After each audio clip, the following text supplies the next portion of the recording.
నమస్తే welcome to 99 TV. Telangana ఉప ముఖ్యమంత్రి భట్టి కొత్త ప్రతిపాదన తెర మీద తీసుకొచ్చారు. తెర ముందుకు ఏంటంటే 42% బీసీ రిజర్వేషన్ల కోసం అన్ని పార్టీల ఎంపీలందరూ కలిసి పోరాడదామని. ఇదేదో కాలక్షేపానికి చేస్తున్నారా, కాలయాపనకి చేస్తున్నారా, నిజంగానే ఏదైనా సాధించి తీరుదామనే ఉద్దేశంతో చేస్తున్నారా? దీని మీద మాట్లాడటానికి మనతో ఉన్నారు సురేష్ కొచ్చాటిల్ గారు, senior journalist and political analyst. నమస్తే సురేష్ గారు. సార్, భట్టి విక్రమార్క ఒక ప్రతిపాదన తీసుకొచ్చారు. 42% బీసీ కోటా మనం సాధించి తీరాలి, అందుకోసం చెప్పేసి అన్ని పార్టీల ఎంపీలు కలిసి పోరాడదాం అంటే ఈ పంచాయతీ ఎలక్షన్స్కు ముందు కొంచెం వేడెక్కి ఉన్న బీసీ జనాభాని చల్లబరచడానికి అన్న మాటలా, లేకపోతే నిజంగా అలాంటి ప్రయత్నం ఏదైనా చేస్తున్నారా? ప్రయత్నం చేయలేరు. ఆయనకి ఎవరు లీగల్ అడ్వైజ్ ఇస్తున్నారో అర్థం కావట్లేదు నాకు. 9th షెడ్యూల్లో ఇద్దాం, మోదీ గారిని వెళ్ళి కలుద్దాం. రేవంత్ రెడ్డి గారు మోదీ గారిని అపాయింట్మెంట్ అడిగారు. పార్లమెంట్లో ప్రతిపాదన తీసుకొచ్చి పాస్ చేసి 9th షెడ్యూల్లో ఇద్దాం అనుకుంటున్నారు. వీళ్ళకి అడ్వైజ్ ఇచ్చేటోళ్ళు కొంచెం వాళ్ళకి అడ్వైజ్ ఏమి ఇవ్వాలంటే 9th షెడ్యూల్ అనేది సుప్రీంకోర్టు దీనికన్నా ముందు తమిళనాడులో వాళ్ళు వేసినప్పుడు that is under legal challenge now before a constitution bench. అప్పుడు సుప్రీంకోర్టు అన్నారు, దాని తర్వాత వచ్చిన 2 కేసులు కూడా అన్నారు, anything but under the 9th schedule can be legally challenged. It is not beyond legal challenge. 9th షెడ్యూల్లో ఎందుకు అంత పెడుతుండే అంటే లీగల్ ఛాలెంజ్లో రాకూడదని చెప్పి ఒక కాన్స్టిట్యూషన్లో ఒక ప్రొవిజన్ ఉండే, దాన్ని మిస్యూజ్ చేశారు వీళ్ళు, ఎస్పెషల్లీ తమిళనాడు కేసులో. ఇప్పుడు కూడా తమిళనాడుకి ఏం చెప్పారు ఆ టైంలో కాన్స్టిట్యూషన్ బెంచ్ దగ్గర వచ్చినప్పుడు ఏమన్నారంటే, మీరు ప్రూవ్ చేయండి that you need 67% reservation. So వీళ్ళు ఏం చేస్తారు, యాజ్ యూజువల్ సర్వే చేసాం, అది చేసాం, ఇది చేసాం. కానీ దాని తర్వాత వచ్చిన ఇంద్రస్వామి జడ్జ్మెంట్ కానీ మిగతా జడ్జ్మెంట్ కృష్ణమూర్తి జడ్జ్మెంట్ కానీ ఏదైనా కానీ చాలా క్లియర్గా చెప్పారు, no, nothing beyond 50%.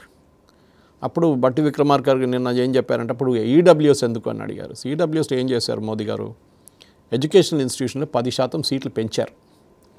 And economically weaker సెక్షన్స్కి reservations ఇవ్వడం అనేది is not a caste based reservation. అందరికీ, మీరు ఎస్సీ ఉండొచ్చు, ఎస్టీ ఉండొచ్చు, మీరు ఓబీసీ ఉండొచ్చు, మీరు ఓపెన్ ఎవరైనా కానీ మీ ఇన్కమ్ ఒక పర్టికులర్ లెవెల్, మీరు పేదోళ్ళు అయితే మీరు అది you can come under the EWS. So technically it is not a reservation with in the remaining 50%. 40% తర్వాత ఈవెన్ జనరల్ స్టూడెంట్స్ కూడా దీంట్లో అప్లై చేయొచ్చు. So it's not a reservation, caste based. Problem ఎక్కడ వచ్చిందంటే, అంబేద్కర్ గారు ఫస్ట్ రిజర్వేషన్ కాన్సెప్ట్ తీసుకొచ్చినప్పుడు కూడా far socially disadvantage, అప్పుడు ఎకనామికలీ కాదు socially in fact he wanted economically disadvantage, కానీ అప్పుడు సోషలీ డిసడ్వాంటేజ్ ఎక్కువ ఉండే. ఆ టైంలో అంబేద్కర్ గారు తీసుకొచ్చినట్టు చెప్పారు, ఇది 10 సంవత్సరాలకే ఉండాలి, దీని తర్వాత చేయకూడదు. రీసెంట్లీ జస్టిస్ కాంత్ కానీ దానికన్నా ముందున్న జస్టిస్ గవాయ్ గారు రిటైర్ చేసే ముందు ఏమన్నారంటే, క్రీమీ లేయర్ని తీసేసేయాలని చెప్పి. దీనికన్నా ముందు కూడా క్రీమీ లేయర్ తీసుకొచ్చారు, కానీ క్రీమీ లేయర్ ఫస్ట్ 3 లక్షలు అన్నారు యాన్యువల్ ఇన్కమ్, దాన్ని 5 చేశారు, 7 చేశారు, 9 చేశారు, 12 చేశారు. మళ్ళీ what is the creamy layer then? మీరు నెలకు ₹1,00,000 సంపాదిస్తున్నారంటే క్రీమీ లేయర్ ఎక్కడైంది? మళ్ళీ మీరు are in a good financially very good position.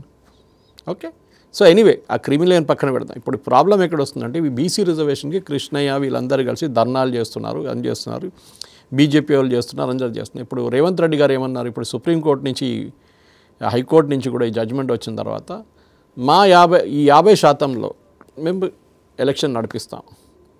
సర్పంచ్లు లోకల్ బాడీస్ జిహెచ్ఎంసీకి రాలేదు ఇంకా.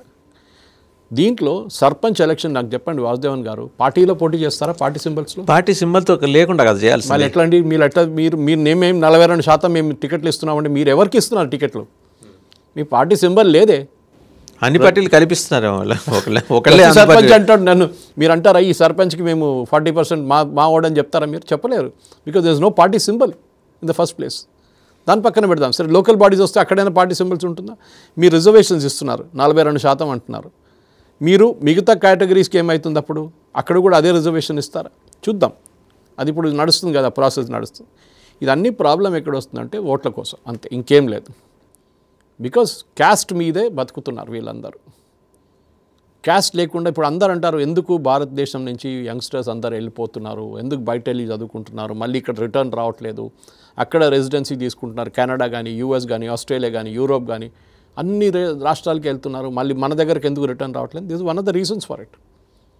మీకు మెరిట్ వద్దు, మీకు you're killing merit. I'm all for reservation for socially disadvantaged. దాంట్లో ఎకనామిక్లీ చెప్పారు కదా జస్టిస్ గవాయ్ చెప్పారు, ఒకసారి మీ నాన్నగారు ఐఏఎస్ ఆఫీసరో మీ అమ్మగారు ఐఏఎస్ ఆఫీసరో మీ నాన్నగారు జడ్జో అమ్మగారు జడ్జో అయిన తర్వాత why next generation should get reservation? You already achieve that social status. దాని తర్వాత నెక్స్ట్ జనరేషన్గా ఐఏఎస్ కావాలి, వాడికి మళ్ళీ పేదోళ్ళకి ఇవ్వండి within your caste. Doctor BR Ambedkar గారు చెప్పింది కూడా అదే కదా, యువర్ లోవెస్ట్ మీ దాంట్లో వాళ్ళకి రావట్లేదు. ఇప్పుడు కూడా with in any particular caste, OBC కానీ ఈబీసీ కానీ ఎవరైనా కానివ్వండి, ఎస్సీ ఎస్టీలో కూడా లోవెస్ట్ క్యాడర్కి రావట్లేదు, వాళ్ళకి రిజర్వేషన్ రాదు. ఎందుకంటే వాళ్ళకి చదువు లేదు, ఎక్కువ కోచింగ్ ఇన్స్టిట్యూట్స్ లేవు, వాళ్ళకి ఐఏఎస్కి ప్రిపేర్ చేయడానికి లేదు, అక్కడిక్కడ ఉందనుకోండి కానీ లేదు, వాళ్ళకి అసలు ఇవ్వట్లేదు. ఈ క్రీమీ లేయర్ని ఫస్ట్ తీసేస్తే, ఒకసారి మీకు రిజర్వేషన్ మీ ఫ్యామిలీలో అవైల్ చేసుకుంటే నెక్స్ట్ జనరేషన్కి ఇవ్వకూడదని చెప్పి ఒక చట్టం తీసుకురామని చెప్పండి. అన్ని పొలిటికల్ పార్టీస్ దగ్గర చేరు, ఇంక్లూడింగ్ బీజేపీ. దమ్ లేదు, ఎవరికి దమ్ లేదు. This is what should be done. Only the weakest among those categories should get reservation. అదొక చట్టం తీసుకొద్దాం. కానీ ఈ 9th షెడ్యూల్ ఎందుకంటే ఇప్పుడు కృష్ణయ్య గారు వీళ్ళందరూ గొడవ చేస్తున్నారు, మాకు రిజర్వేషన్ కావాలి, మాకు అది కావాలి, మాకు ఇది కావాలి, 42% తీసుకురండి. 9th షెడ్యూల్లో వేస్తే నెక్స్ట్ డే సుప్రీంకోర్టు స్టే చేస్తారు, నెక్స్ట్ డే రాసిస్తాను స్టాంప్ పేపర్ మీద. It is because supreme court has changed it stand. ఈ చిన్న మాట ప్రెస్ వాళ్ళు కూడా అడగట్లేదు. నాకు అదే బాధ అనిపిస్తుంది. మన దగ్గర తెలుగు మీడియా దాని మీద అవగాహన ఉండాలి కదండి. అదే తెలుగు మీడియా కూడా అడగట్లేదు. That the previous 9th schedule of Tamil Nadu is under a constitutional bench challenge. దాని తర్వాత వచ్చిన 2 పర్టికులర్ కేసెస్లో సుప్రీంకోర్టు చాలా క్లియర్గా చెప్పారు. ఆ స్టేట్ వాళ్ళు ఆర్గ్యూ చేశారు, 9th షెడ్యూల్ వేసాం కదా ఎట్లా legal challenge. Sorry, 9th schedule is also under legal challenge. It can be challenged. అంటే ఒకసారి స్టే ఇచ్చారనుకోండి, 9th మీరు తీసుకొచ్చారు, బహుశా we'll take a hypothetical situation. Modi government agree చేశారు, 9th షెడ్యూల్లో తెలంగాణ తీసుకొచ్చారు. మిగతా స్టేట్ వాళ్ళకి వచ్చి అడుగుతారు, అది ఇంకో మాట. అన్ని స్టేట్లు వస్తారు, మాకు కూడా కావాలంటారు, ఇవ్వలేరు. ఇచ్చారనుకోండి తెలంగాణకి ఓట్ల కోసం, ఇచ్చేశారు, 9th షెడ్యూల్ వేశారు. నెక్స్ట్ డే ఎవడో వెళ్ళి ఛాలెంజ్ చేస్తాడు, మనం వీళ్ళు చేసినట్లని. ఇప్పుడు 42% రిజర్వేషన్ వేసి సుప్రీంకోర్టుకి వెళ్ళారు ఛాలెంజ్ చేసుకుంటా, కృష్ణమూర్తి జడ్జ్మెంట్ బేసిస్లో. మళ్ళీ సుప్రీంకోర్టు స్టే చేసి పడేస్తారు. అది అక్కడే పడి ఉంటుంది నెక్స్ట్ 10 సంవత్సరాలకి. ఏం చేస్తారు? ఏం చేయలేరు మీరు. సో మీరు తప్పుదారి పడుతున్నారు బీసీ కమ్యూనిటీని. బీసీ కమ్యూనిటీ వాళ్ళు కూడా అర్థం చేసుకోవాలి, మీ నేతలు చీట్ చేస్తున్నారు మిమ్మల్ని. మీరు డిమాండ్ చేసేది ఇంకోటి, ఓకే, విత్ ఇన్ 50% ఉంటే కూడా మాకు ప్రపోర్షనేట్ రిజర్వేషన్ కావాలని చెప్పండి. అది కరెక్ట్ ఆర్గ్యుమెంట్. ఎందుకంటే ప్రపోర్షనేట్ రిజర్వేషన్ విత్ ఇన్ 50%. ఇప్పుడు 100% ఉంది కదా, 100లో 67 అన్నారు వీళ్ళు. ఆ 67 ఎట్లా వర్కౌట్ అయితే ఎవరికి తెలియదు. దాంట్లో 10% ముస్లిమ్స్ ఉన్నారు. ముస్లిమ్స్ బీసీలు ఎప్పుడయ్యారండి? అర్థం కాదు నాకు. ముస్లిమ్స్లో క్యాస్ట్ ఉందా? లేదు కదా. షియా సున్నీ అని ఉంటుంది, అహ్మదియాలు ఉంటారు. కానీ మీ క్యాస్ట్ ఎక్కడి నుంచి వచ్చారండి ముస్లిమ్స్లో? అంబేద్కర్ గారు చాలా క్లియర్గా కాన్స్టిట్యూషన్ రాసినట్టు చెప్పారు, no religious based reservation, only Hindu కమ్యూనిటీలో దెర్ ఇస్ అ ప్రాబ్లం. అప్పుడు హిందూ కమ్యూనిటీ ఉన్న వాళ్ళకే రిజర్వేషన్ ఇస్తారు. ఇప్పుడు క్రిస్టియన్ కమ్యూనిటీలో కూడా రిజర్వేషన్ వచ్చేస్తుంది.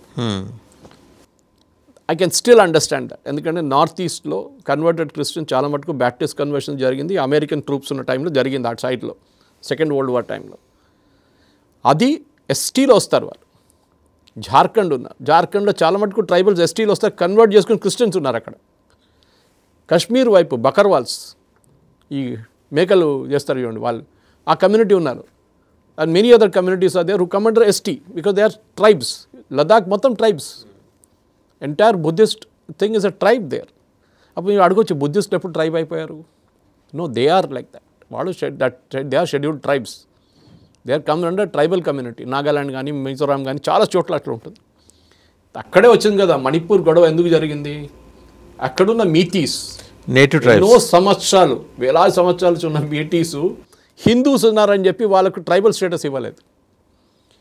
ఎక్కడి నుంచో మయన్మార్ నుంచి వచ్చిన కుకీస్కి కాంగ్రెస్ వాళ్ళు ట్రైబల్ స్టేటస్ ఇచ్చారు. ఆలోచించండి. అండ్ వాళ్ళు క్రిస్టియన్స్, వాళ్ళకి ట్రైబల్ స్టేటస్ ఇచ్చారు. హిందువులు మణిపూర్లోని హిందువులకి ఇవ్వలేదు.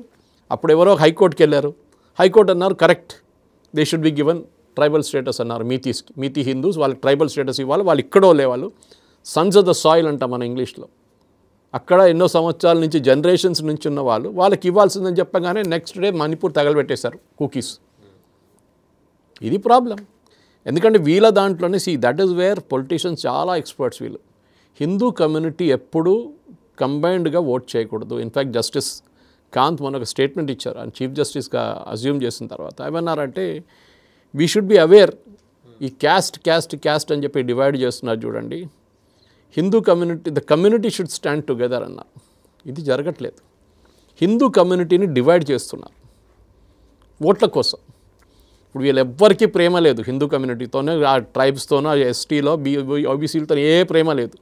ఈ ప్రెస్ కాన్ఫరెన్స్ చేయడము ధర్నా చేయడంలోనే వీళ్ళది ఉందంతా. నిజమైన వీళ్ళకి ఏంటంటే కోట్లు సంపాదించుకున్నారు వీళ్ళందరూ పొలిటీషియన్స్. వాళ్ళకి అసలు ఏ ప్రేమ ఏ లేదు. ఓట్ల కోసం పేదోళ్ళ దగ్గర వెళ్ళి ఏడుచుకుంటారు, మిమ్మల్ని చూసుకుంటాం, మిమ్మల్ని కాపాడుకుంటాం. దానికోసం వాళ్ళ లీడర్ ఉన్నారు. With in that OBC community split అయ్యారు, ఏబీసీడీ. అక్కడి నుంచి మళ్ళీ ఇంకో కేటగిరీ, మేము వీళ్ళకి ఓటేస్తాం, మేము వీళ్ళకి ఓటేస్తాం. అక్కడ ఓవైసీ వాళ్ళేమో మొత్తం ముస్లిమ్స్ కలిసి ఒకటే ఓటేస్తారు. ఈవెన్ ఓబీసీ ముస్లిమ్స్ కూడా ఒకటే హిందూ క్యాండిడేట్ వ్యతిరేకంగా ఓటేస్తారు. సో ఫస్ట్ ఆఫ్ ఆల్ ఈ 67%లో ముస్లిం తీసేయాల్సిందే. సుప్రీంకోర్టు ఆల్సో కొట్టిపడేస్తారు. ఇన్ఫ్యాక్ట్ ఆంధ్ర గవర్నమెంట్ ఇచ్చిన రిజర్వేషన్ డ్యూరింగ్ మన జగన్ టైంలో, అది కాకుండా తమిళనాడు అండ్ తెలంగాణ ముస్లిమ్స్కి ఇచ్చిన reservation is under legal challenge in supreme court. అక్కడ పడింది ఆ కేసు అది. సో మీరు 67 నుంచి 10% తీస్తే 57 వస్తుంది. ఆల్మోస్ట్ 50% లిమిట్ దాకా వచ్చేసారు మీరు. ప్రాబ్లం లేదు కదా. అప్పుడు కొంచెం మార్జిన్లు తగ్గించేస్తే మీరు 50% ఉండిపోతారు. అవును. ప్రాబ్లం ఎక్కడ వచ్చిందంటే ఈ 10% మంది ముస్లిమ్స్ తీసుకొచ్చి హైడ్ చేశారు. ఇప్పుడు కూడా వాసుదేవన్ గారు ఈ కమిటీ రిపోర్ట్ ఇచ్చారు కదా, అదే అడుగుతున్నారు సుప్రీంకోర్టుకి. ఇప్పుడు ఛాలెంజ్ పోతే నైన్త్ షెడ్యూల్లో వెళ్ళదు అనుకోండి.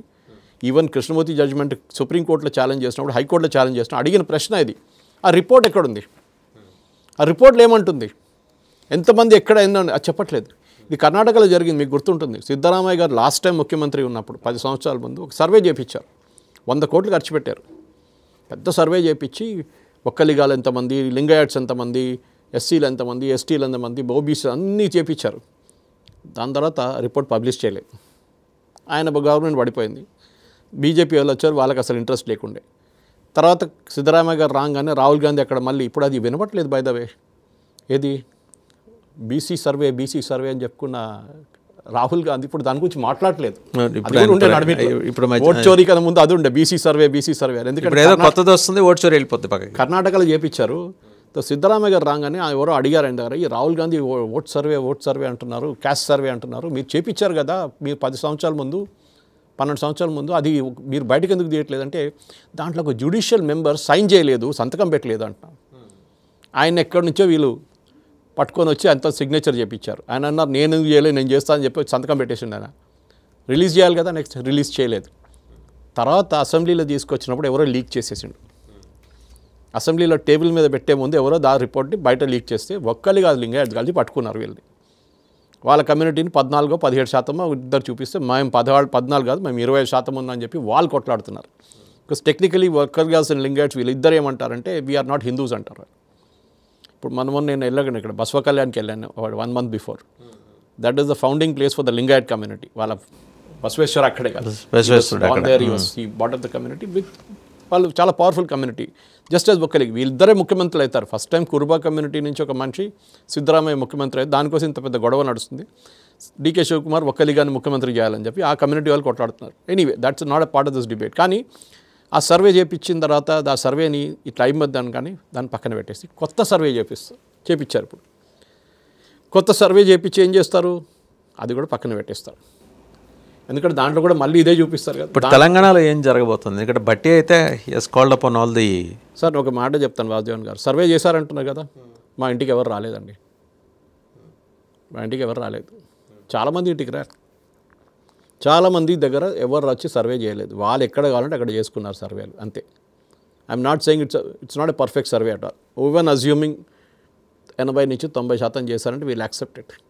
కానీ మీకు లీగల్ ఛాలెంజ్ అండి. మీరు ఏం రిజర్వేషన్స్ ఎందుకు ఇస్తున్నారు? విత్ ఇన్ దట్ కమ్యూనిటీస్ మీరు చెప్పండి పేదోళ్ళకే రిజర్వేషన్ ఇస్తాము, 50,000 కన్నా ఎక్కువ జీతం యాన్యువల్ ఇన్కమ్ లేని వాళ్ళకే, లేకుంటే ₹1,00,000 యాన్యువల్ ఇన్కమ్ లేని వాళ్ళకే మేము ఈ రిజర్వేషన్స్ ఇస్తాం. అప్పుడు మీ 67 పెడితే కూడా ప్రాబ్లం లేదు. నేను సొల్యూషన్ ఇప్పుడు ఇచ్చాను మీకు. మీరు 10% మంది ముస్లిమ్స్ని తీసేసేయండి, because they are not eligible for reservations under any category. తీస్తే మీరు 57కి వచ్చేస్తారు. 57 నుంచి మీరు 50 తీసుకోవడానికి మీకు ప్రాబ్లం లేదు.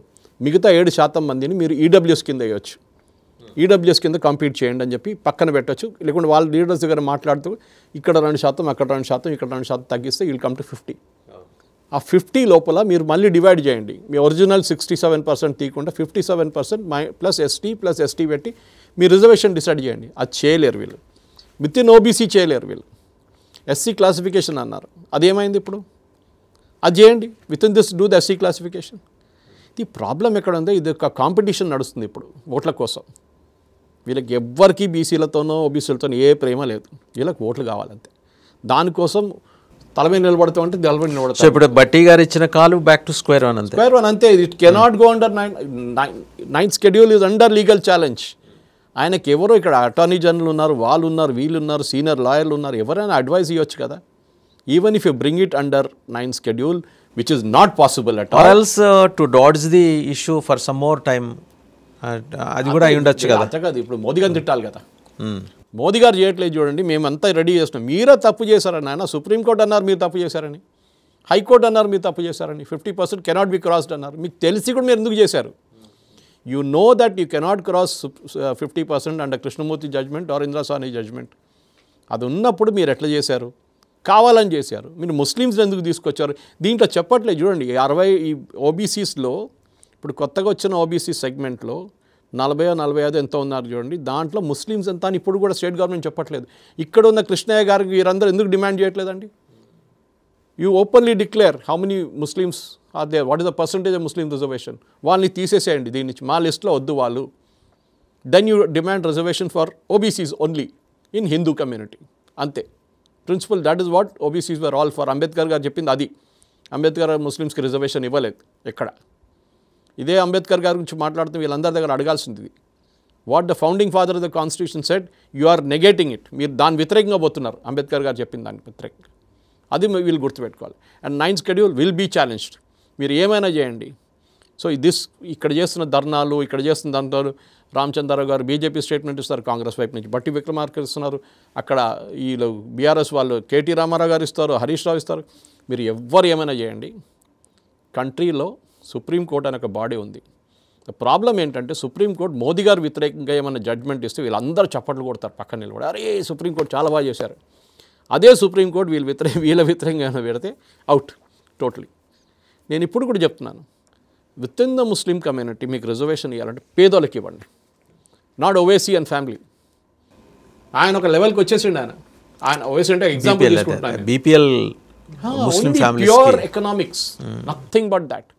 ఎందుకంటే సోషల్ స్టాండింగ్ అనేది ఇంకోటి. సోషల్ స్టాండింగ్ ఒకసారి నేను దీనికన్నా ముందు చెప్పినట్లనే, once you achieve a certain standard in life, okay, దాని తర్వాత ఎందుకు మిగతా వాళ్ళకి ఛాన్స్ ఇద్దాం మనం. That family has to forgo.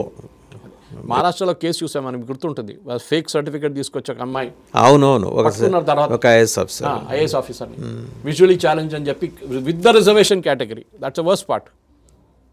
అట్లానే ఈ పరిస్థితి వస్తుంది. సో డెఫినెట్గా the time has come now. 9th schedule నడవదు. Let Bhatti Vikramarka ji be very practical about it. నిజం చెప్పండి, 9th షెడ్యూల్ ఆల్రెడీ ఛాలెంజ్ ఉంది సుప్రీంకోర్టులో అని ఇక్కడ ఉన్న మీడియా వాళ్ళు కూడా అడగడానికి వీళ్ళకి అసలు తెలియదో ఏదో నాకు తెలియదు. వీళ్ళకి తెలుసో లేదో లీగల్ పాయింట్స్, ఏదో వచ్చి ప్రెస్ కాన్ఫరెన్స్లో కూర్చుంటారా, మీరు ప్రశ్నలు అడగరా? ఇది అడగాల్సింది. రైట్ సురేష్ గారు, thank you very much. So Bhatti Vikramarka ఇచ్చిన కాల్కి సంబంధించి దానిలో ఉన్న లొసుగులన్నీ కూడా చెప్పారు సురేష్ కొచ్చట్ల గారు. ఇదేమన్నా కాలయాపన కోసమా, కాలక్షేపం కోసమా కాంగ్రెస్ పార్టీ చెప్పాలి. ఎందుకంటే మోదీ మీద బురద జల్లటానికి ఇదేమైనా ఉపకరిస్తుందేమో కానీ ఎండ్ ఆఫ్ ద డే వాళ్ళు అచీవ్ చేయాలనుకున్న 42%కి సంబంధించి 1 సెంటీమీటర్ ప్రోగ్రెస్ కూడా కనపడదు అనేది సురేష్ కొచ్చట్ల గారి అబ్జర్వేషన్.